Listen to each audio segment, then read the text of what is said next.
अस्सलाम वालेकुम dear students, young researchers में खुश आमदीद। तो हमने पिछली वीडियो में डिस्कस ये किया था कि कौन कौन से टॉपिक्स हैं जो रिसर्च के लिए सिलेक्ट करने चाहिए स्टूडेंट को, और उन पे बहुत ज़्यादा काम हो रहा है। तो हमने वहाँ पे 3 टॉपिक्स जो हैं वो डिस्कस किए थे। अगर आपने वो वीडियो नहीं देखी तो काइंडली आप उसको वीडियो को देख लें, ताकि आपको एक क्लैरिफिकेशन हो जाए कि आपको रिसर्च के लिए कौन कौन से टॉपिक्स सिलेक्ट करने चाहिए जिन पे बहुत ज़्यादा काम हो रहा है और बहुत ज़्यादा ज़रूरी भी है। तो उनमें से एक टॉपिक जो वेस्ट वाटर ट्रीटमेंट है, हम पहले उसको लेके कंप्लीट उसकी मेथडोलॉजी, उसकी प्रिंसिपल, उसकी हिस्ट्री, उसका जो भी प्रोसीजर अप्लाई होता है, उसकी जो पूरी एक रिसर्च के लिए मेथडोलॉजी रिक्वायर है, हम उसको डिस्कस करेंगे। उसके बाद नेक्स्ट 2 टॉपिक्स पे भी हम डिस्कशन जो है वो रखेंगे। तो वेस्ट वाटर ट्रीटमेंट, जैसे मैंने पहले भी आपको बताया हुआ इस वीडियो में, कि वेस्ट वाटर ट्रीटमेंट क्यों ज़रूरी है और उसके लिए हमें क्या क्या करना चाहिए। तो करना ये चाहिए कि हमें डिफरेंट काइंड्स ऑफ टेक्निक्स जो हैं वो अप्लाई होती हैं वाटर प्रोटेक्शन और वाटर रिमूवल के लिए, पोल्यूटेंट्स रिमूवल के लिए। तो उनमें से बहुत सी टेक्निक्स हैं। फॉर एग्जांपल आयन एक्सचेंज है, फ्लोकुलेशन है, कोएगुलेशन है, मेम्ब्रेन फिल्ट्रेशन, और इस तरह की ओस्मोसिस है, फोटो कैटालिसिस है, फोटोलाइसिस है। तो different kinds of techniques available हैं। हम उन टेक्निक्स पे भी वन बाय वन डिस्कशन रखेंगे कि वो टेक्निक्स क्या हैं, उनका प्रिंसिपल क्या है, वो क्यों यूज़ की जाती हैं, और उनके ड्रॉबैक्स और लिमिटेशंस क्या हैं। तो आज का हम जो स्टार्ट है वो हम लेते हैं एड्जॉर्प्शन टेक्निक से, क्योंकि ये एक वेस्ट वाटर ट्रीटमेंट बहुत वास्ट टॉपिक है। इसमें डिफरेंट काइंड्स की टेक्निक्स, जो कन्वेंशनल टेक्निक्स जिनको कहा जाता है, जिनको ट्रेडिशनल टेक्निक्स कहा जाता है, उनको भी हम वन बाय वन डिस्कस करेंगे। और इसी तरह एड्जॉर्प्शन भी उनमें से एक टेक्निक है जो कि आजकल बहुत ज़्यादा यूज़ की जा रही है। हम इसको पहले डिस्कस करेंगे कंप्लीट थोरोली, ताकि जिन स्टूडेंट्स ने एड्जॉर्प्शन पे काम करना है उनके लिए एक बार कंप्लीट मेथडोलॉजी अवेलेबल हो। तो अगर आपने इस चैनल को सब्सक्राइब नहीं किया तो इट्स अ हम्बल रिक्वेस्ट कि इसको सब्सक्राइब करें। आपके एक सब्सक्राइब करने से कुछ नहीं जाएगा आपका, इसको ज़्यादा से ज़्यादा शेयर करें ताकि अगले स्टूडेंट्स तक भी इस तरह की रिसर्च रिलेटेड इंफॉर्मेशन जो है वो पहुंच सके। तो चलिए स्टार्ट करते हैं। इस पूरी वीडियो में हम डिस्कस करेंगे कि एड्जॉर्प्शन क्या है, इसके फैक्टर्स क्या हैं, इसकी टाइप्स क्या हैं। जिन स्टूडेंट्स को एड्जॉर्प्शन के बारे में बिल्कुल भी नो हाउ नहीं है, at the end of this video वो एड्जॉर्प्शन के बारे में बहुत कुछ जान जाएंगे, और वो स्टूडेंट्स जिनको थोड़ा बहुत आइडिया है वो भी इंशाल्लाह ताला बहुत ज़्यादा सीख जाएंगे कि एड्जॉर्प्शन क्या है। बहुत से पॉइंट्स, बहुत से क्वेश्चंस उनके इस वीडियो को देख के इंशाल्लाह ताला उनको उन क्वेश्चंस का आंसर ज़रूर मिलेगा। और अगर फिर भी कोई क्वेश्चन आपके माइंड में हो तो आप कमेंट सेक्शन में आके क्वेश्चन पूछें, इंशाल्लाह ताला वी विल आंसर देम। तो चलिए स्टार्ट करते हैं। सबसे पहले तो देखें, एड्जॉर्प्शन जिस ब्रांच ऑफ केमिस्ट्री में हम स्टडी करते हैं, डेट इज सरफेस केमिस्ट्री। तो सरफेस केमिस्ट्री नाम से पता चल रहा है कि सरफेस मीन सरफेस, किसी भी सब्सटेंस की सरफेस की स्टडी, उसकी जो अपर लेयर है, जिसको हम सरफेस कहते हैं, सतह कहते हैं, उसकी study that is surface chemistry. उस सरफेस के ऊपर जितने भी प्रोसेसेस हो रहे हैं, that comes under the scope of surface chemistry. अब सरफेस केमिस्ट्री में ही एड्जॉर्प्शन आती है, क्योंकि एड्जॉर्प्शन भी एक सरफेस फिनोमेना है। देखिए, सबसे पहले तो मैं आपको ये क्लियर कर दूं कि 2 टर्म्स हैं, डेट इज़ एड्जॉर्प्शन, ये एड्जॉर्प्शन है हमारे पास, और सेकंड वन इज़ एब्जॉर्प्शन। ठीक है, तो एब इसमें भी आएगा और एड मीन एड्जॉर्प्शन। ओके, तो ये डिफरेंट टर्म्स हैं और इनके मीनिंग भी डिफरेंट है, इनको आपने मिक्स नहीं करना। यहाँ तक क्लियर हो गया। अब इसकी मैं आपको ये एग्जांपल देती हूँ। फॉर एग्जांपल, आपने इंक है, उसको आपने वाटर में डिप किया, उसके 1-2 ड्रॉप्स आपने डिप कर दिए, वो डिफ्यूज़ हो जाती है। ठीक है, पूरे बीकर में वो फैल जाती है, वाटर मॉलिक्यूल्स के साथ वो एब्जॉर्ब हो जाती है। इसी तरह आप जो लेते हो स्पंज है, ठीक है, उस पर आप सोप लगाते हो, ठीक है, ये लिक्विड डिश वाश जो है आप उस पर जब लगाते हो तो वो क्या होता है, उस स्पंज के अंदर एब्जॉर्ब हो जाता है। कॉटन है, रुई है, आप उसको पानी के साथ रखते हो तो पानी उसके अंदर एब्जॉर्ब होता है।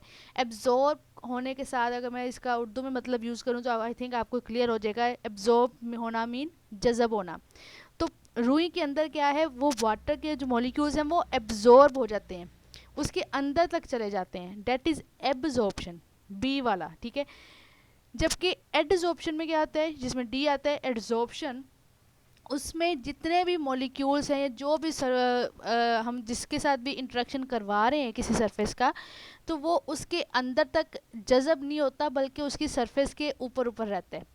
For example water proof paints हैं, फॉर एग्जांपल आप उन पे क्या करते हो, वाटर प्रूफ पेंट्स क्या आते हैं, वेदर रेजिस्टेंट पेंट्स क्या आते हैं, आप उनके ऊपर पानी फेंको तो वो पानी उनके अंदर नहीं जाता, बल्कि वो स्लिप डाउन हो जाता है, तो उसी सरफेस के ऊपर ऊपर रहता है, that is adsorption, not absorption. दूसरी इसकी एग्जांपल डिफरेंट काइंड्स के, आप क्या करें कि जिस तरह जो डाइज हैं, पोल्यूटेंट्स हैं, उनको रिमूव करने के लिए एड्जॉर्प्शन का प्रोसेस यूज़ किया जाता है। क्यों? क्योंकि वो दूसरी सरफेस के ऊपर जो उनको रिमूव करने के लिए यूज़ होते हैं, उनकी सरफेस के ऊपर आके चिपक जाते हैं। इसको अगर आप बेहतर अल्फाज में आप समझना चाह रहे हैं तो आप इसके लिए चिपकने का लफ्ज़ यूज़ कर सकते हैं, या उसकी सरफेस के ऊपर आके बॉन्डिंग कर लेते हैं, उसके अंदर सीप डाउन या जज़ब नहीं होते, ठीक है। तो ये है डिफरेंस बेसिकली एड्जॉर्प्शन और एब्जॉर्प्शन का। यहाँ तक क्लियर हो गया। अब जब ये प्रोसेसेस एक ही टाइम में हो रहे होंगे, कुछ चीज़ें, कुछ जो हैं water molecule for example absorb हो रहे हैं, और कुछ वाटर मॉलिक्यूल्स उसी सरफेस के ऊपर रह रहे हैं, नीचे तक नहीं जा रहे, दोनों प्रोसेस जब एक ही टाइम में हो रहे होंगे तो डेट इज़ कॉल्ड ज़ॉर्प्शन, ठीक है।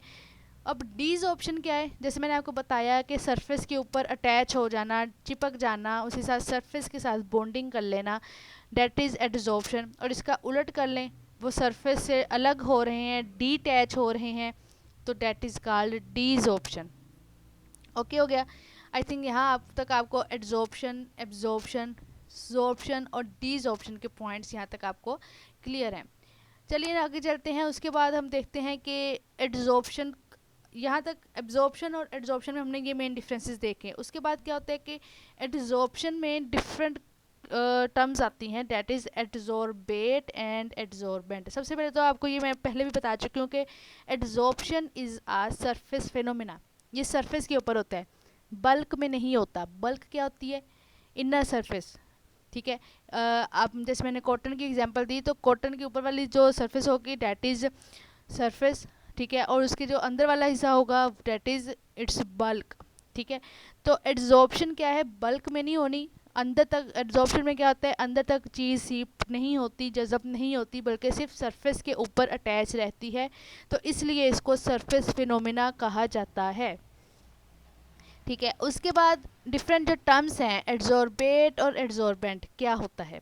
देखें, मेरे पास एक चीज़ है जिसके ऊपर फॉर एग्जांपल मैं अगर कहूँ कि मेरे पास कोई सॉलिड चीज़ है, ठीक है, उस सॉलिड चीज़ के ऊपर गैस के मॉलिक्यूल्स हैं ना, वो रेंडमली मूव कर रहे हैं। उन गैस के मॉलिक्यूल्स ने आके उस सॉलिड सरफेस के ऊपर अटैच हो जाना है, ठीक है। सरफेस कौन सी है, सॉलिड है। किन मॉलिक्यूल्स ने आना है, गैस के मॉलिक्यूल ने आना है फॉर एग्जांपल, और उन गैस के मॉलिक्यूल्स ने आके सरफेस के ऊपर चिपक जाना है, अटैच हो जाना है with the help of different kinds of forces, जो कि फिजिकल वंडरवाल्स भी हो सकती हैं, हाइड्रोजन बॉन्डिंग, वो डिफरेंट काइंड्स ऑफ फोर्सेस के साथ उनके दरमियान इंट्रैक्शन होता है, हम उसको बाद में डिस्कस करते हैं। तो जिस सरफेस के ऊपर कोई चीज़ चिपक रही है, अटैच हो रही है, जिसके ऊपर एड्जॉर्प्शन हो रही है, डेट इज़ एड्जॉर्बेंट। ओके हो गया। जो चीज़ आके दूसरी सरफेस के ऊपर अटैच होगी, फॉर एग्जांपल इस केस में गैस मॉलिक्यूल जो कि दूसरी सरफेस के ऊपर आके अटैच हो रहे हैं, डेट आर कॉल्ड एड्जॉर्बेट, ठीक है। तो इस तरह एड्जॉर्बेंट क्या है, वो चीज़ जिसके ऊपर किसी दूसरी चीज़ ने आके अटैच हो जाना है, वो सॉलिड हो सकती है, वो कोई लिक्विड हो सकती है, ठीक है। और जिस चीज़ ने आके अटैच होना है, डेट इज़ एड्जॉर्बेट, वो कोई गैस मॉलिक्यूल हो सकते हैं, कोई लिक्विड हो सकती है, ठीक हो गया। अब यहाँ तक आपको पॉइंट्स क्लियर हो गए कि एड्जॉर्बेंट क्या है, एड्जॉर्बेट क्या है। देखिए, जो चीज़ जिसके ऊपर आके अटैच होती है ना, जो एड्जॉर्बेंट है, अब मैं आपको ये बार बार नहीं रिपीट करूँगी जो चीज़ जिसके ऊपर अटैच हो या होगा।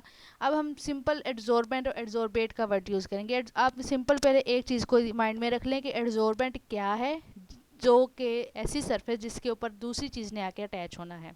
ठीक है, तो एड्जॉर्बेंट क्या है ना, वो जिसके ऊपर अटैचमेंट होनी है। देखिए, अब एक आपके पास दो तरह की सरफेस आप सपोज करें, एक सरफेस आपको ऐसी दे दी जाती है जो कि बिल्कुल स्मूथ है। फॉर एग्जांपल वो उस पर कोई आपको पोर नज़र नहीं आ रहा, वो बिल्कुल स्मूथ है, क्लियर है। आप टेबल की एग्जांपल ले लें। फॉर एग्जांपल एक टेबल है, वो बिल्कुल स्मूथ है, बहुत ही क्लियर है, साफ़ सुथरा, यानी कि हर लिहाज से फिट है, कोई उसमें पोर नहीं है, कोई उसमें जो है वो परफेक्शन नहीं है। तो आप एक वो चीज़ होगी आपके पास, ठीक है। और एक चीज़ आपके पास ऐसी दे दी जाती है जो कि रफ़ है बहुत ज़्यादा, मतलब वो कभी ऊंची है, वो वहाँ से सरफेस कभी नीची है, ऊंचाई है, वलाई है, और साथ में उसके बड़े बड़े जो हैं जी वो सुराख बने हुए हैं, ठीक है, उस सरफेस के ऊपर। वो बहुत ही ज़्यादा रफ़ है, बहुत ही पुरानी है, गंदी नहीं मैं कह रही, लेकिन उसकी सरफेस जो है वो बहुत ज़्यादा हेट्रोजीनियस है, इरेगुलर है। तो एक आपके पास स्मूथ सरफेस है, एक आपके पास इरेगुलर सरफेस है, ठीक है। अब जिस मॉलिक्यूल ने आके अटैच होना है, जब उसको स्मूथ सरफेस मिलेगी तो क्या वो उसके ऊपर अटैच हो सकेगा? बिल्कुल भी नहीं होगा, भी तो बहुत कम हद तक। क्यों? क्योंकि सरफेस पहले ही स्मूथ है, वो कहाँ पे अटैच हो। या आप इसको इस तरह समझ लें कि उसकी सरफेस के ऊपर कोई भी ऐसी साइट नहीं है, ऐसा सुराख नहीं है जहाँ पे आके वो मॉलिक्यूल अपने आप को फिट कर ले। जैसे आपने इंजाइम का लॉक एंड की मॉडल पढ़ा होगा, उस लॉक एंड की मॉडल में क्या होता है कि जैसी जो लॉक की स्पेसिफिक शेप होती है, वैसी ही की स्पेसिफिक शेप होती है जो कि बिल्कुल उसके अंदर जाके फिट हो जाती है, ठीक है। तो जैसी लॉक की शेप है, अगर वैसी की नहीं होगी, या अगर लॉक है जो ताला है उसकी सरफेस वो बिल्कुल ही क्लोज कर दूँ मैं उसकी सरफेस को, जहाँ पे की हम डालते हैं उसको मैं क्लोज कर देती हूँ, तो की कहाँ पे जाएगी? की तो उसके साथ लगेगी नहीं, क्योंकि मैं जहाँ पे की लगनी थी मैंने उसको सील कर दिया, मैंने उसको स्मूथ कर दिया, तो अब की अंदर जाएगी नहीं। तो यही मेन जो पर्पस है वो यहीं पे है कि अगर सरफेस स्मूथ होगी तो उसके ऊपर एड्जॉर्प्शन होगी नहीं, क्योंकि उसको तो मैंने सील आउट कर दिया, स्मूथ कर दिया, तो की तो अंदर जा ही नहीं रही, कोई गैस मॉलिक्यूल तो एड्जॉर्ब हो ही नहीं रहा, ठीक है। तो जो सरफेस रफ थी, हेट्रोजीनियस थी, जो कि जिसके ऊपर बहुत ज़्यादा पोर्स थे, उनमें क्या हुआ, उन गैस मॉलिक्यूल्स को बहुत ज़्यादा जगह मिली उनको अटैचमेंट करने के लिए, तो वो जहाँ जहाँ पोर्स थे, जहाँ जहाँ पे इरेगुलर सरफेस थी, गैस के मॉलिक्यूल इजीली एड्जॉर्ब हो गए वहाँ पे आके। और जितनी ज़्यादा सरफेस एरिया मैं बढ़ाती जाऊंगी हेट्रोजीनियस सरफेस का, उतनी ही ज़्यादा एड्जॉर्प्शन होती जाएगी। तो यहाँ तक आपको क्लियर हुआ कि एड्जॉर्प्शन का डायरेक्ट लिंक किसके साथ है? इरेगुलर और हेट्रोजीनियस सरफेस के साथ। और सरफेस एरिया जितना ज़्यादा होता जाएगा उतनी एड्जॉर्प्शन रेट, एड्जॉर्प्शन जो है वो ज़्यादा होती जाएगी। इसलिए जो एड्जॉर्प्शन के लिए different kinds of adsorbent use किए जाते हैं वो पाउडर फॉर्म में यूज़ किए जाते हैं। क्या कहा मैंने? पाउडर फॉर्म में यूज़ किए जाते हैं। फॉर एग्जांपल आपने चारकोल लिया है, चारकोल को आपने यूज़ करना है कलर रिमूवल के लिए, वो फिनोफ्थलीन का कलर या जो भी है, आप जिस भी डिफरेंट काइंड का सोल्यूशन, डिफरेंट कलर के सोल्यूशन आप बनाओगे। आप ये लैब में यूजुअली बीएस लेवल को और बीएससी लेवल को स्टूडेंट्स को ये एड्जॉर्प्शन का एक्सपेरिमेंट करवाया जाता है। तो आई थिंक कि आपको इसके बारे में नो हाउस लाजमी होनी चाहिए कि चारकोल में क्या होता है कि आप चारकोल जो कोयला है आप उसको डायरेक्ट यूज़ नहीं कर लेते, एक उसका पीस पकड़ के उसके ऊपर एड्जॉर्प्शन नहीं करवाते, आप उसको पहले पीसते हो, ठीक है, आप उसको ग्राइंड करते हो, उसको छोटे छोटे पीसेस में कन्वर्ट करते हो। तो छोटे छोटे पीसेस में उसको ग्राइंड करने का फ़ायदा क्या होता है कि उनके ऊपर जितने एक्टिव साइट्स होते हैं जहाँ पे एड्जॉर्प्शन होनी होती है वो अवेलेबल हो जाते हैं। जब जितनी ज़्यादा एक्टिव साइट्स होंगी उतनी ज़्यादा एड्जॉर्प्शन होगी। तो डिफरेंट काइंड्स के जो एड्जॉर्बेंट्स जो यूज़ किए जाते हैं एड्जॉर्प्शन के लिए वो देखें यहाँ पे मेंशन है। वो चारकोल हो सकती है, वो सिलिका जेल हो सकती है, alumina gel, clay, colloids, metals. लेकिन शर्त ये है, कंडीशन ये है कि they must be in finely divided state, they must be in powder form, in small pieces to increase its surface area, to increase the number of active sites available for adsorption. यह तक I think आपको clear है. चलिए आगे चलते हैं जी. Adsorption में अब इसकी एग्जांपल्स यहाँ पे गिवन है कि कौन कौन सी इसकी जो है एड्जॉर्प्शन की एग्जांपल्स हो सकती है. तो मैंने जैसे पहले बताया कि डिफरेंट का, जैसे गैस की एड्जॉर्प्शन है चारकोल के ऊपर, इसी तरह डाई मोलिक्यूल से एड्जॉर्ब हो जाते हैं. चारकोल हो सकता है, सिलिका, डिफरेंट काइंड्स के एड्जॉर्बेंट यूज़ किए जाते हैं. उस पर भी एक वीडियो बनेगी कौन कौन से एड्जॉर्बेंट्स होते हैं और किन को चूज़ करना चाहिए जो ईजिली अवेलेबल हैं. इसके साथ साथ प्योरीफिकेशन ऑफ रॉ शुगर, इसमें भी एड्जॉर्प्शन का प्रोसेस ही इन्वॉल्व है. उसमें क्या होता है कि जो शुगर होती है वो उसकी जो एक्सेस जो कलर वगैरह होता है वो एड्जॉर्ब करवा लेते हैं और हमारे पास प्योरीफाइड शुगर आ जाती है. Removal of moisture from air, तो वो क्या होता है कि जो मॉइस्चर होती है एयर में से वो भी उसमें डिफरेंट काइंड्स के एड्जॉर्बेंट्स यूज़ करते हैं, उनके ऊपर वाटर मॉलिक्यूल एड्जॉर्ब हो जाते हैं. तो ह्यूमिडिटी जो है एयर से उसको काफ़ी हद तक कम किया जा सकता है. तो ये डिफरेंट एग्जांपल्स थी जो कि एड्जॉर्प्शन फिनोमेना जिनमें इन्वॉल्व है. अगली उसकी हम देखते हैं कि उसका एड्जॉर्प्शन एग्जांपल्स भी देख ली, उसकी डेफिनेशन भी देख ली, उसका बेसिक रीज़न भी देख ली कि किस तरह का एड्जॉर्बेंट होना चाहिए, क्यों होना चाहिए. लेकिन अब मैकेनिज्म क्या है, कौन सा मैकेनिज्म इन्वॉल्व है एड्जॉर्प्शन में. देखें, आपने सरफेस टेंशन पढ़ा होगा. सरफेस टेंशन क्या होता है, सरफेस, वो भी सरफेस फिनोमेना है, वो भी सरफेस केमिस्ट्री में ही आता है. ठीक है, उसमें क्या होता है, अब एक मैं लेती हूँ पानी का ग्लास लेती हूँ. ठीक है, अब उसमें क्या है कि जो पानी जो है जो ग्लास के अंदर है जो बल्क में है, उसमें क्या होता है कि जो वाटर के मॉलिक्यूल्स हैं वो ऊपर को भी अट्रैक्ट हो रहे हैं, नीचे को भी, लेफ्ट साइड पे भी और राइट साइड पे भी. ऑल साइड से उनको दूसरे मॉलिक्यूल्स अपनी तरफ अट्रैक्ट कर रहे हैं. तो जिसकी वजह से क्या होती है, चारों साइडों से उसकी अट्रैक्शन हो रही है. तो वो अपोजिट डायरेक्शन वाले जो अट्रैक्शन है एक दूसरे को कैंसिल आउट कर देंगे. तो ओवरऑल जो है वो मॉलिक्यूल वाटर का, उनकी यानी कि जो नेट फोर्स ऑफ अट्रैक्शन है वो ज़ीरो हो जाएगी कैंसिल आउट होने के बाद. लेकिन जो वाटर के मॉलिक्यूल्स वाटर की सरफेस पे प्रेजेंट है, उनको कहाँ कहाँ से फोर्स ऑफ अट्रैक्शन मिलेगी. उनको वाटर मॉलिक्यूल जो बल्क में प्रेजेंट है वो डाउनवर्ड उनको अट्रैक्ट करेंगे, लेफ़्ट साइड पे अट्रैक्ट करेंगे और राइट साइड पे अट्रैक्ट करेंगे. अपवर्ड फोर्स उनके पास कोई नहीं है जो उनको अट्रैक्ट करे.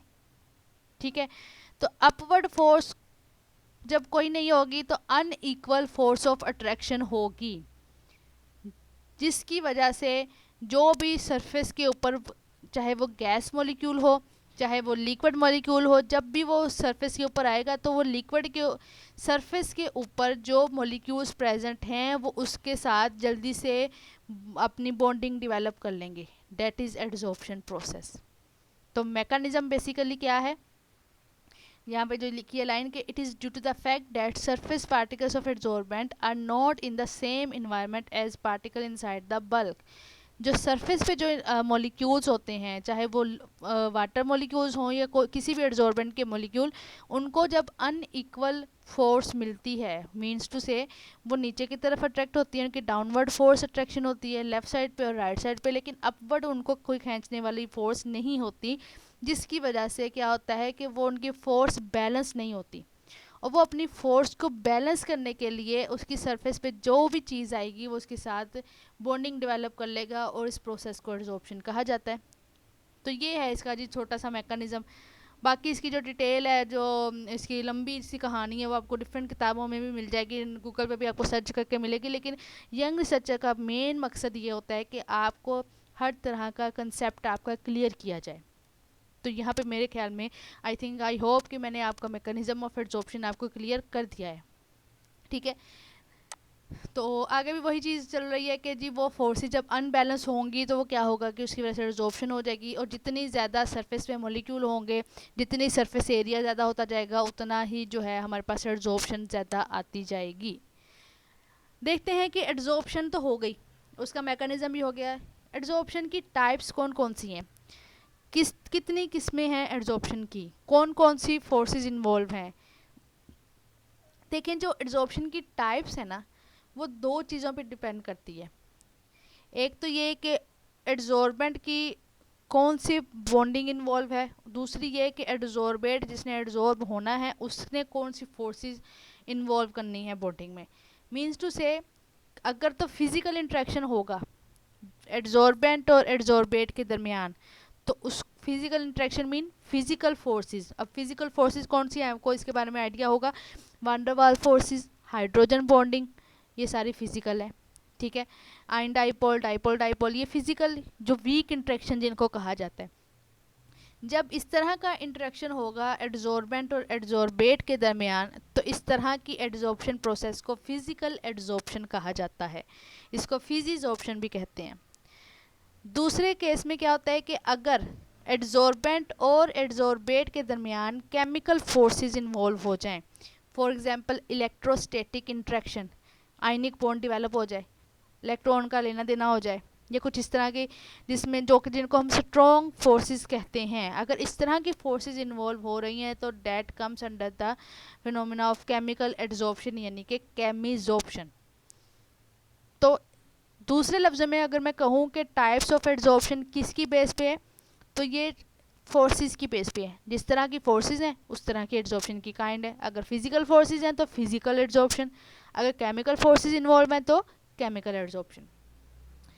आगे इन फिजिकल और केमिकल के दरमियान जो मेजर और मेन डिफरेंसेस हैं वो कौन कौन से हैं और उनको हम डिस्कस कर लेते हैं। देखिए फिजिकल एड्जॉर्प्शन जो होती है ना, मैंने अभी जैसे आपको बताया कि वो उसमें वीक फोर्सेस इन्वॉल्व होती हैं, वान डर वाल्स फोर्सेस। ठीक है, पहला पॉइंट तो ये हो गया। जबकि केमिकल में क्या है, केमिकल बॉन्ड्स हैं, strong chemical forces, electrostatic interactions involve होते हैं। ठीक है, दूसरे नंबर पे आता है इंथैल्पी ऑफ एड्जॉर्प्शन। देखिए जो भी केमिस्ट्री में जो भी प्रोसेस होता है ना, जो भी आप केमिकल प्रोसेस हो या फिजिकल प्रोसेस हो, उसमें some amount of energy release होती है, some amount of energy absorb होती है। तो एड्जॉर्प्शन की जो एनर्जी है उसको एंथैल्पी ऑफ एड्जॉर्प्शन कहा जाता है। एड्जॉर्प्शन के प्रोसेस में जो हीट एक्सचेंज होगी, रिलीज होगी या ऐड होगी, इसको हीट ऑफ या एंथैल्पी ऑफ एड्जॉर्प्शन कहा जाता है। अगर तो एंथैल्पी ऑफ एड्जॉर्प्शन की वैल्यू 20 to 40 किलो जॉल पर मोल है, तो यानी कि अगर इतनी अमाउंट ऑफ एनर्जी वो एब्जॉर्ब कर रहा है या रिलीज हो रही है, तो date comes under the phenomena of physical adsorption. लेकिन अगर 80 to 240 किलो जॉल पर मोल इतनी एनर्जी का एक्सचेंज हो रहा है एनवायरनमेंट के साथ, तो वो केमिकल एड्जॉर्प्शन होगी। ठीक है, इसके बाद देखते हैं कि जो फिजिकल एड्जॉर्प्शन है ये स्पेसिफिक नहीं होती। स्पेसिफिक होने का मतलब एक खास किस्म का एड्जॉर्बेंट जो है वो, यानी कि एक टाइप का एड्जॉर्बेंट हर किस्म के पोल्यूटेंट को, हर किस्म की एड्जॉर्बेट को एड्जॉर्ब कर सकता है। ये स्पेसिफिक नहीं है कि चारकोल ने सिर्फ सिल्वर आयन को ही एड्जॉर्ब करना है। ठीक है, ये स्पेसिफिक नहीं है। जबकि जो केमिकल एड्जॉर्प्शन होती है वो स्पेसिफिक होती है। स्पेसिफिक कैसे होती है, फॉर एग्जांपल सिट्रस देवतरा है या पीनट हस्क है। मैं पीनट हस्क यानी कि जो मूंगफली के छिलके होते हैं उसकी एग्जांपल दे रही हूँ कि अब उसका जो पाउडर फॉर्म बना के उसको भी हम एड्जॉर्प्शन के लिए यूज़ करते हैं एज एन एड्जॉर्बेंट। तो क्या होता है कि जो पीनट हस्क है ना वो सिर्फ क्रिस्टल वायलेट के साथ मैक्सिमम एड्जॉर्प्शन शो करेगा, जबकि कोंगो रेड जो एक डाई है उसके साथ उसकी एड्जॉर्प्शन बहुत कम आएगी। तो ये केमिकल एड्जॉर्प्शन है, मतलब एक के साथ वो स्पेसिफिक बहुत अच्छे रिजल्ट्स दे रहा है, दूसरे के साथ नहीं देगा, या अगर देगा भी तो बहुत कम होंगे।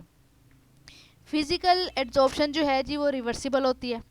रिवर्सिबल क्यों होती है, क्योंकि इसमें फिजिकल या वीक फोर्सेस इन्वॉल्व होती हैं, और वीक फोर्सेस जो हैं वो जल्दी टूट भी जाती हैं, बन भी जाती हैं। ठीक है, जबकि जो केमिकल फोर्सेस हैं, आयनिक बॉन्ड हैं, जब वो एक बार बन जाते हैं तो वो बहुत मुश्किल से टूटते हैं। जैसे कि सोडियम क्लोराइड की एग्जांपल आपके माइंड में होगी, जो उसका आपने क्रिस्टल लैटिस पढ़ा होगा। तो उसमें क्या होता है कि वो स्ट्रॉन्ग फोर्सेस डेवलप हो जाती हैं जिनको तोड़ना बहुत मुश्किल होता है। उसको तोड़ने के लिए large amount of energy require होती है, तो इसलिए वो इरिवर्सिबल होती हैं। तो इसलिए वो कह रहे हैं कि केमिकल एड्जॉर्प्शन हमारे पास इरिवर्सिबल है। फिर वो कहते हैं कि फिजिकल एड्जॉर्प्शन जो है वो गैस की नेचर पे डिपेंड करती है। मतलब गैस की नेचर पे इस तरह डिपेंड करती है कि गैस मॉलिक्यूल ज़्यादा है, कम है, ये नहीं। और मोर लिक्विफेबल गैसेस आर एड्जॉर्ब्ड इजीली। जबकि जो केमिकल एड्जॉर्प्शन है वो डिपेंड करती है नेचर ऑफ गैस पे, gas which can react with the adsorbent show chemical absorption. ठीक है, वही चीज़ कि जो एड्जॉर्बेंट के साथ रिएक्ट कर सकेगी, बॉन्ड आयनिक बॉन्ड डेवलप कर सकेगी, वही केमिकल एड्जॉर्प्शन शो करेगी। जबकि अगर वो गैसेस ऐसी होंगी कि वो जल्दी से लिक्विफाई हो जाएं, वेपोरेट हो जाएं, वो केमिकल इंटरेक्शन ही ना दिखाएं एड्जॉर्बेंट के साथ, तो वो उनका केमिकल इंटरेक्शन नहीं होगा बल्कि वो फिजिकल एड्जॉर्प्शन शो करेंगी। इसके साथ अगला जो इफेक्ट है, अगला जो पैरामीटर डिफरेंस है इनके दरमियान जो कि बहुत इंपॉर्टेंट है, वो है टेम्परेचर का। लो टेम्परेचर पे क्या होती है, फिजिकल एड्जॉर्प्शन होती है। क्यों हाई टेम्परेचर पर क्यों टूट कम होती है? क्योंकि जैसे मैंने आपको अभी बताया कि फिजिकल एड्जॉर्प्शन जो है वो वीक फोर्सेस इन्वॉल्व है। तो वीक फोर्सेस जो है ना, टेम्परेचर ज़्यादा करने से वो बॉन्ड इजीली टूट जाता है, जिसकी वजह से हाई टेम्परेचर पे फिजिकल एड्जॉर्प्शन फेवरेबल नहीं है, जबकि केमिकल फेवरेबल है। क्योंकि हाई टेम्परेचर पे क्या होता है कि उनकी बॉन्डिंग और ज़्यादा स्ट्रॉन्ग होती जाती है। तो ये मेन रीज़न है टेम्परेचर की, कि लो टेम्परेचर पे फिजिकल एड्जॉर्प्शन फेवरेबल होगी, जबकि हाई टेम्परेचर पे केमिकल होगी, और वो chemical adsorption with increase in temperature continuous increase होती जाएगी, उसका डायरेक्ट रिलेशन है।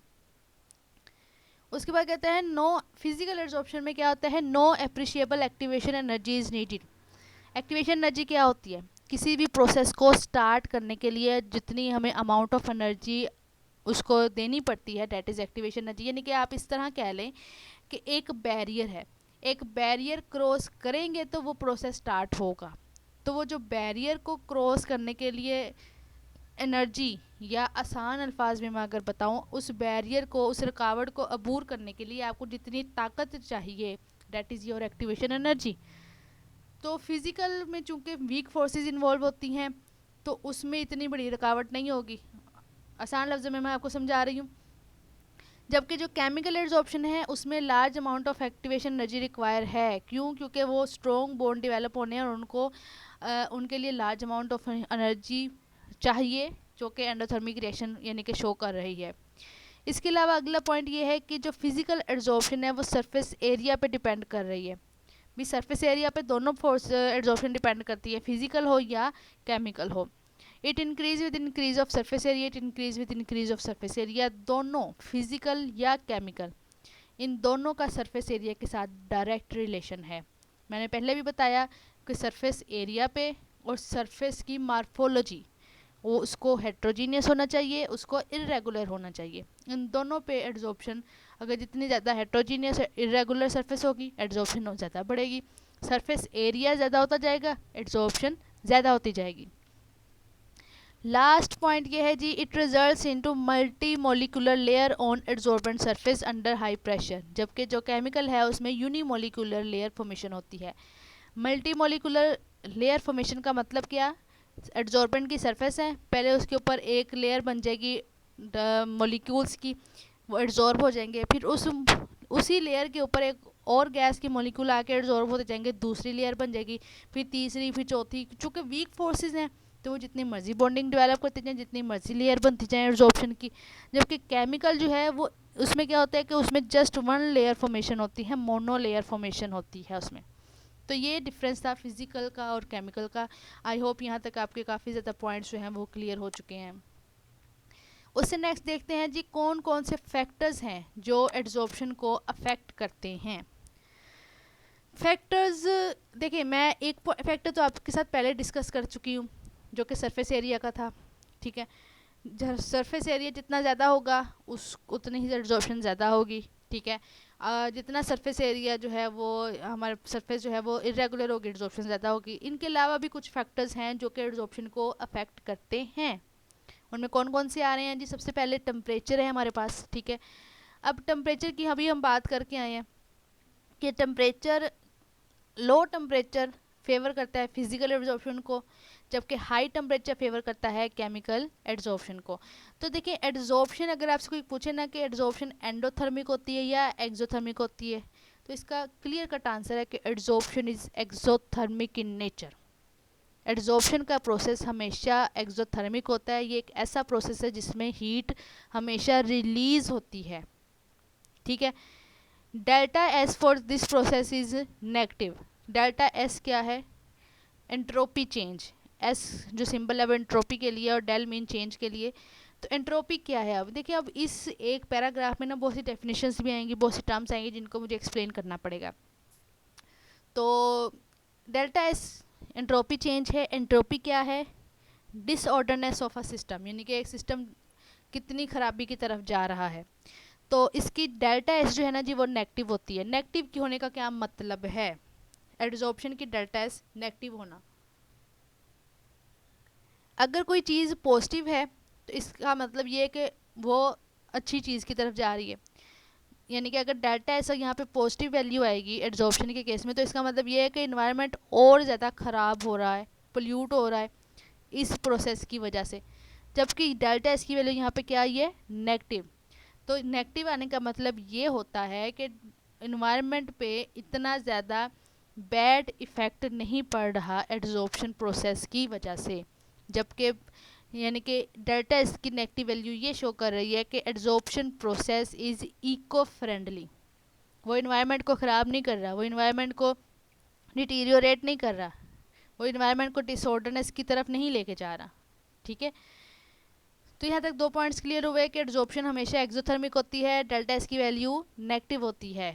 क्योंकि जो मॉलिक्यूल्स, गैस के मॉलिक्यूल पहले रैंडमली फिर रहे थे, अब वो क्या हो गए हैं? एक जगह पे आके एड्जॉर्बेंट की सरफेस के ऊपर आके अटैच हो चुके हैं और उनकी रैंडमनेस काफ़ी हद तक कम हो चुकी है, और जो एक जगह पे यानी कि वो टिक के बैठ गया, अटैच हो गए एड्जॉर्बेंट की सरफेस के साथ। तो इस वजह से डेल्टा एस नेगेटिव है।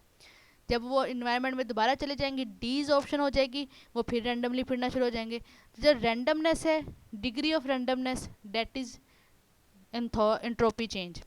ठीक है, तो डिग्री ऑफ रैंडमनेस जितनी कम हो रही है उतनी वैल्यू नेगेटिव की तरफ जा रही है, उतना ही वो प्रोसेस शो ये कर रहा है कि वो इको फ्रेंडली है, वो रैंडमनेस को कम कर रहा है। To make delta G negative value of delta H should be, यानी अब डेल्टा जी और डेल्टा एच आ रहे हैं इसमें जी। अब डेल्टा जी क्या है, डेल्टा एच क्या है? डेल्टा जी जो है हमारे पास गिब्स फ्री एनर्जी होती है। ठीक है, और गिब्स फ्री एनर्जी की वैल्यू अगर नेगेटिव आ जाती है तो इसका मतलब ये होता है कि प्रोसेस स्पॉन्टेनियस है। अब स्पॉन्टेनियस क्या है? ऐसा प्रोसेस जो ऑटोमेटिक हो जाए, खुद हो जाए, उसको चलाने के लिए, उसको रन करने के लिए कोई एनर्जी ना देनी पड़े, वो खुद ब खुद हो जाता है। ठीक है, अगर डेल्टा जी की वैल्यू पॉजिटिव आती है, इसका मतलब ये है कि उसको, उस प्रोसेस को स्टार्ट करने के लिए उसको हीट देनी पड़ेगी, उसको एनर्जी देनी पड़ेगी, उसको जो है हमारा जितना ज़्यादा टेम्परेचर, जितनी ज़्यादा हीट देते जाएंगे उतना ज़्यादा वो रन करता जाएगा प्रोसेस। यानी कि वो प्रोसेस नॉन स्पॉन्टेनियस है। नॉन स्पॉन्टेनियस वो ऑटोमेटिक स्टार्ट नहीं होगा, उसको स्टार्ट करने के लिए हमें some amount of energy require है। तो एड्जॉर्प्शन के जितने प्रोसेस होते हैं उनमें डेल्टा एस की वैल्यू नेगेटिव आती है, डेल्टा जी की वैल्यू भी नेगेटिव आती है, और डेल्टा एच की वैल्यू वेरी करती है, वो नेगेटिव भी हो सकती है, वो पॉजिटिव भी हो सकती है। अगर वो नेगेटिव होगी तो एक्सोथर्मिक प्रोसेस होगा। डेल्टा एच की वैल्यू, डेल्टा एच क्या है? हीट ऑफ यानी कि एंथैल्पी ऑफ एड्सॉर्प्शन, जो कि हम ऊपर पढ़ चुके हैं फिजिकल और केमिकल के केस में। और अगर डेल्टा एच की वैल्यू पॉजिटिव आ रही है तो इट्स मीन कि वो प्रोसेस जो है वो एंडोथर्मिक है। एंडोथर्मिक मीन उसमें हमें हीट प्रोवाइड करनी पड़ेगी। और अगर डेल्टा एच की वैल्यू नेगेटिव आ रही है तो इस मीन के प्रोसेस एक्सोथर्मिक है, यानी कि उस प्रोसेस के दौरान हीट निकल रही है। तो अगर डेल्टा जी की वैल्यू नेगेटिव है तो डेल्टा एच को भी नेगेटिव होना चाहिए।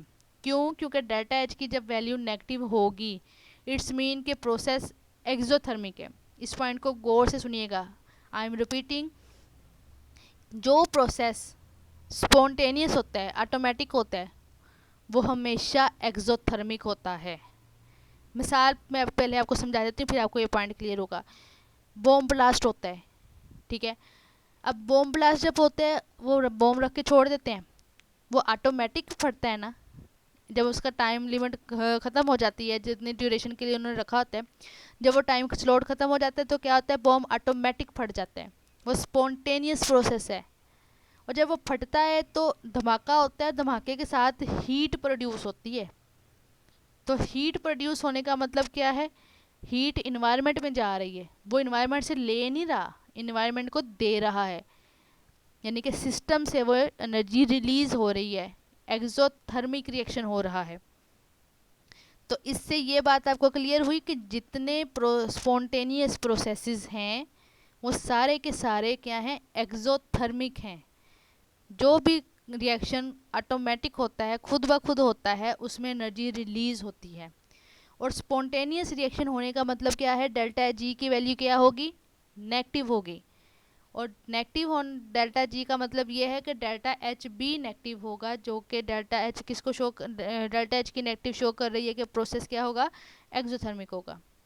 आई होप यहाँ तक आपको इस पॉइंट की समझ आ चुकी है कि डेल्टा जी क्यों नेगेटिव होना चाहिए, डेल्टा एच क्यों नेगेटिव होना चाहिए। डेल्टा जी नेगेटिव भी यही शो कर रहा है कि प्रोसेस स्पॉन्टेनियस है, डेल्टा एच नेगेटिव भी यही शो कर रहा है कि प्रोसेस एक्सोथर्मिक है। और वो तमाम प्रोसेस जो स्पॉन्टेनियस हैं they are exothermic in nature. और डेल्टा एस मैं पहले बता चुकी हूँ कि रैंडमनेस कम हो रही है, डिटीरियोरेशन डिसऑर्डरनेस इन्वायरमेंट में कम हो रही है, तो उसकी वैल्यू नेगेटिव आ रही है। ठीक है, तो आगे उसका फिजिकल और उसका केमिकल का बताया गया है जी। फिजिकल एड्सॉर्प्शन फेवर होती है लो टेम्परेचर पे, केमिकल हाई टेम्परेचर पे। नेक्स्ट पैरामीटर जो है, जो फैक्टर अफेक्ट करता है एड्सॉर्प्शन को, डेट इज़ प्रेशर। तो प्रेशर ज़्यादा करने से क्या होता है, एड्सॉर्प्शन ज़्यादा होती है। ठीक है, और प्रेशर कम करने से एड्सॉर्प्शन कम होती है। इसकी रीज़न क्या है, देखें, आपने एक जाल लिया हुआ है, सिलेंडर है, सिलेंडर के अंदर आपने एड्सॉर्बेंट रखा हुआ है, एक सोलिड सरफेस रखी है जिसके ऊपर एड्सॉर्प्शन होनी है। उसके अंदर आपने गैस मॉलिक्यूल जो है वो छोड़ दिए हैं। ठीक है, और उसको ऊपर से बंद कर दिया। अब गैस मॉलिक्यूल जो है ऊपर ऊपर ही घूमते जा रहे हैं, रैंडमली मूव करते जा रहे हैं। सोलिड सरफेस नीचे है आपकी। ठीक है, तो उनका गैस मॉलिक्यूल का और सरफेस का इंटरेक्शन नहीं होगा। जितना आप प्रेशर ज़्यादा करेंगे उस जार का ढक्कन नीचे की तरफ आएगा, गैस के मॉलिक्यूल क्लोज आते जाएंगे सरफेस के साथ। जितना आप प्रेशर और ज़्यादा कर देंगे वो और ज़्यादा क्लोज आ जाएंगे सरफेस के साथ। और जितने ज़्यादा वो सरफेस के क्लोज होंगे उतने ज़्यादा उनके चांसेस ज़्यादा होंगे कि वो एड्सॉर्बेंट की सरफेस के साथ अटैच हो जाएं, जाके दूसरे लफ्ज़ों में एड्सॉर्ब हो जाएं। तो ये रीज़न है बेसिकली कि प्रेशर का पॉजिटिव इफेक्ट क्या है एड्सॉर्प्शन के ऊपर, क्यों है। तो प्रेशर डायरेक्ट रिलेटेड है विद एड्सॉर्प्शन, लेकिन ये भी एक लिमिट तक है। उसके बाद वो क्या होता है कि डीजॉर्प्शन स्टार्ट हो जाती है, वो एड्सॉर्ब होने की बजाय, यानी कि वो दूसरे लफ्ज़ों में अगर मैं कहूँ तो गैस मॉलिक्यूल हीट हो जाते हैं, फिर वो एड्सॉर्प्शन की बजाय डीजॉर्प्शन की तरफ चले जाते हैं। तो प्रेशर का इफ़ेक्ट जो है उसको बेहतर तरीके से समझने के लिए हमें एड्सॉर्प्शन आइसोथर्म्स को समझना पड़ेगा। उसकी मैं अलग से वीडियो बनाऊंगी, आप stay tuned with young researchers, तो आपको वो वीडियो बहुत अच्छे से समझ आ जाएगी, उसमें जो भी प्रेशर का इफेक्ट है। अभी तक हम फैक्टर्स देख रहे हैं, उसको कंटिन्यू करते हैं। अगला फैक्टर है नेचर ऑफ एड्सॉर्बेंट। तो जैसे मैंने पहले कहा कि अगर तो वो स्मूथ सरफेस है एड्सॉर्बेंट की तो एड्सॉर्प्शन नहीं होगी, अगर वो लार्ज सरफेस है, हेटरोजीनियस है, इरेगुलर है, तो बहुत ज़्यादा एड्सॉर्प्शन होगी। ये नेचर का ऑफ एड्सॉर्बेंट का इफेक्ट है। नेचर ऑफ एड्सॉर्बेट, इसका इफेक्ट क्या है, a gas which has greater intermolecular attraction can more readily adsorb than a gas which has less intermolecular interaction. ठीक है, तो यानी पे वो ये बात कहना चाह रहा है कि वो गैस जो जिसका इंट्रैक्शन सरफेस के साथ ज़्यादा होगा वो ज़्यादा इजीली एड्सॉर्ब हो जाएगी, और वो गैस के मॉलिक्यूल जो एड्सॉर्बेंट की सरफेस के साथ कोई इंट्रैक्शन शो नहीं करेंगे, उनकी एड्सॉर्प्शन नहीं होगी। तो ये कुछ फैक्टर्स थे जो कि एड्सॉर्प्शन के प्रोसेस को अफेक्ट करते हैं।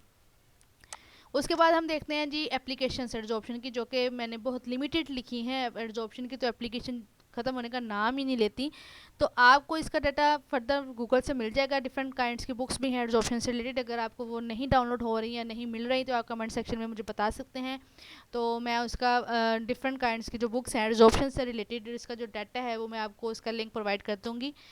तो यहाँ तक एप्लीकेशंस मैंने कुछ समराइज़ करके लिखी हैं एड्सॉर्प्शन की, कि एड्सॉर्प्शन कहाँ कहाँ यूज़ होती है, एड्सॉर्प्शन का प्रोसेस। तो वो आप देखें, गैस मास्क बनाने के लिए कोल माइंस में, ह्यूमिडिटी को एयर में कंट्रोल करने के लिए यूज़ होते हैं। डिफरेंट काइंड्स के डाइज़ या कलरिंग मटेरियल्स को वाटर से रिमूव करने के लिए उसमें ये यूज़ होती है। डिफरेंट काइंड्स के ब्लू लेक टेस्ट वगैरह करने के लिए, फ्लोटेशन प्रोसेस के लिए, क्रोमेटोग्राफी में भी एड्सॉर्प्शन का प्रोसेस ही फॉलो किया जाता है। अमोनिया में जो बनती है अमोनिया मैन्युफैक्चरिंग, उसमें भी एड्सॉर्प्शन ही होती है, उस एड्सॉर्प्शन के प्रोसेस को यूज़ करके अमोनिया बनाई जाती है। अब इसका अमोनिया की सेंसेस भी मैं डिस्कस करूँगी इंशाल्लाह ताला आपके साथ। उसका प्रॉपर मैं बताऊंगी कि उसमें एड्जॉर्प्शन कहाँ यूज़ हो रही है। बेसिकली अमोनिया में क्या होता है, डिफरेंट काइंड्स के कैटालिस्ट यूज़ किए जाते हैं, तो वो कैटालिसिस में एड्जॉर्प्शन यूज़ होती है। तो कैटालिसिस भी डिफरेंट काइंड्स की होती है, होमोजीनियस, हेट्रोजीनियस, उसके बारे में अलग से वीडियो होगी इंशाल्लाह ताला, आप stay tuned with young researchers. इसके अलावा जो हाइड्रोजनेशन है वेजिटेबल ऑयल की, इसमें भी एड्जॉर्प्शन का प्रोसेस यूज़ होता है।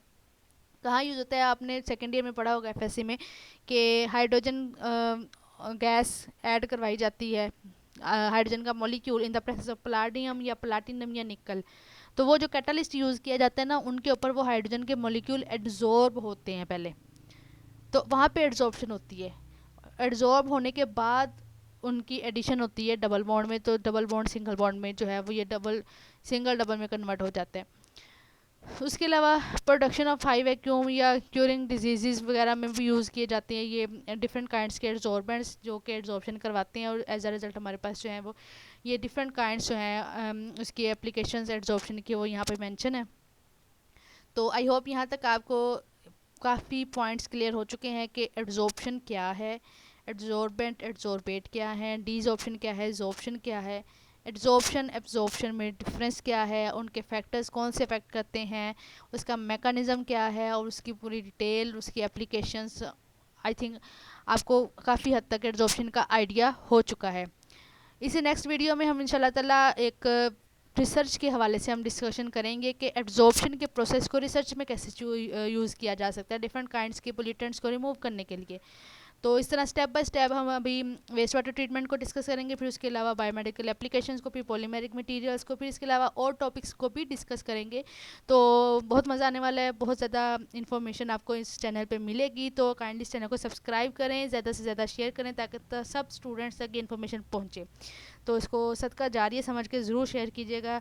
तो यहाँ तक अगर आपको कोई क्वेश्चन है माइंड में, कोई बात की समझ नहीं आई, तो आप कमेंट सेक्शन में मुझे बता सकते हैं। तब तक के लिए अल्लाह हाफिज़।